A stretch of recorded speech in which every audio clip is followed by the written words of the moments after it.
হেকিন অ্যাসি candle এবং moving average crossover trading idea.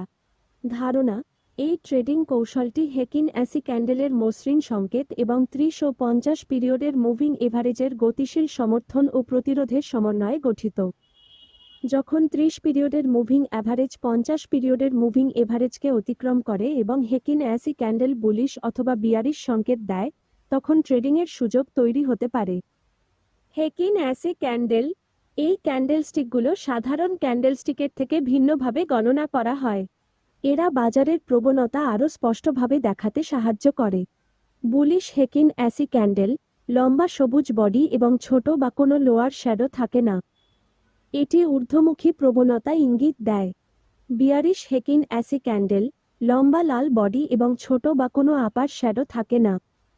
এটি নিম্নমুখী প্রবণতা ইঙ্গিত দেয়।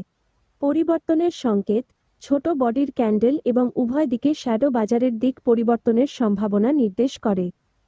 মুভিং অ্যাভারেজ মা 30 পিরিয়ডের মুভিং অ্যাভারেজ, এটি মধ্যমেয়াদী প্রবণতা নির্দেশ করে। 50 পিরিয়ডের মুভিং অ্যাভারেজ, এটিও মধ্যমেয়াদী প্রবণতা নির্দেশ করে, তবে 30 পিরিয়ডের তুলনায় কিছুটা দীর্ঘমেয়াদী। ক্রসওভার: যখন একটি স্বল্পমেয়াদী মুভিং অ্যাভারেজ একটি দীর্ঘমেয়াদী মুভিং এভারেজকে অতিক্রম করে, তখন এটি প্রবণতা পরিবর্তনের একটি গুরুত্বপূর্ণ সংকেত হিসেবে বিবেচিত হয়। বাই করার নির্দেশনা: 30 পিরিয়ডের মুভিং অ্যাভারেজ যখন 50 পিরিয়ডের মুভিং এভারেজের নিচ থেকে উপরে অতিক্রম করবে, এটিকে বুলিশ ক্রসওভার বলা হয়। 2 ক্রসওভারের কাছাকাছি অথবা তার পরে একটি বুলিশ হেকিন অ্যাসি ক্যান্ডেল তৈরি হবে, অর্থাৎ লম্বা সবুজ বডি এবং ছোট বা কোনো লোয়ার শ্যাডো থাকবে। 3 স্টপ লস রিস্ক ম্যানেজমেন্টের জন্য বুলিশ ক্যান্ডেলের লো এর নিচে অথবা 50 পিরিয়ডের মুভিং এভারেজের সামান্য নিচে স্টপ লস নির্ধারণ করুন। 4 টেক প্রফিট আপনার ঝুঁকি পুরস্কার অনুপাত অনুযায়ী টেক প্রফিট নির্ধারণ করুন। পূর্ববর্তী গুরুত্বপূর্ণ রেজিস্ট্যান্স লেভেল অথবা একটি নির্দিষ্ট মুনাফার লক্ষ্য নির্ধারণ করতে পারেন।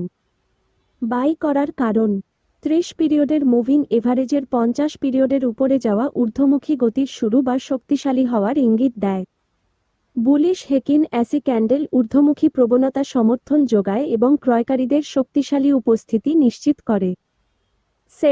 সেল করার নির্দেশনা: 30 পিরিয়ডের মুভিং অ্যাভারেজ যখন 50 পিরিয়ডের মুভিং এভারেজের উপর থেকে নিচে অতিক্রম করবে, এটিকে বিয়ারিশ ক্রসওভার বলা হয়। 2 ক্রসওভারের কাছাকাছি অথবা তার পরে একটি বিয়ারিশ হেকিন অ্যাসি ক্যান্ডেল তৈরি হবে, অর্থাৎ লম্বা লাল বডি এবং ছোট বা কোনো আপার শ্যাডো থাকবে। 3 স্টপ লস রিস্ক ম্যানেজমেন্টের জন্য বিয়ারিশ ক্যান্ডেলের হাই এর উপরে অথবা 50 পিরিয়ডের মুভিং এভারেজের সামান্য উপরে স্টপ লস নির্ধারণ করুন। 4 টেক প্রফিট আপনার ঝুঁকি পুরস্কার অনুপাত অনুযায়ী টেক প্রফিট নির্ধারণ করুন। পূর্ববর্তী গুরুত্বপূর্ণ সাপোর্ট লেভেল অথবা একটি নির্দিষ্ট মুনাফার লক্ষ্য নির্ধারণ করতে পারেন। সেল করার কারণ: 30 পিরিয়ডের মুভিং এভারেজের 50 পিরিয়ডের নিচে যাওয়া নিম্নমুখী গতির শুরু বা শক্তিশালী হওয়ার ইঙ্গিত দেয়। বিয়ারিশ হেকিন অ্যাসি ক্যান্ডেল নিম্নমুখী প্রবণতা সমর্থন যোগায় এবং বিক্রেতাদের শক্তিশালী উপস্থিতি নিশ্চিত করে।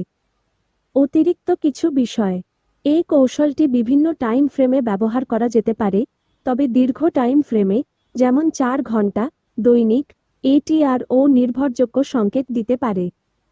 অন্যান্য টেকনিক্যাল ইন্ডিকেটর, যেমন আরএসআই, এমএসিডি, ব্যবহার করে এই সংকেতগুলোকে আরও নিশ্চিত করা যেতে পারে। বাজারের প্রেক্ষাপট এবং নিউজ ইভেন্টগুলোর উপর নজর রাখা জরুরি, যা এই কৌশলকে প্রভাবিত করতে পারে। ঝুঁকি ব্যবস্থাপনা অত্যন্ত গুরুত্বপূর্ণ।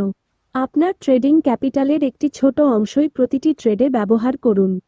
মনে রাখবেন, শেয়ার বাজার ঝুঁকিপূর্ণ। এই কৌশলটি কোনো নিশ্চিত লাভজনক পদ্ধতি নয়।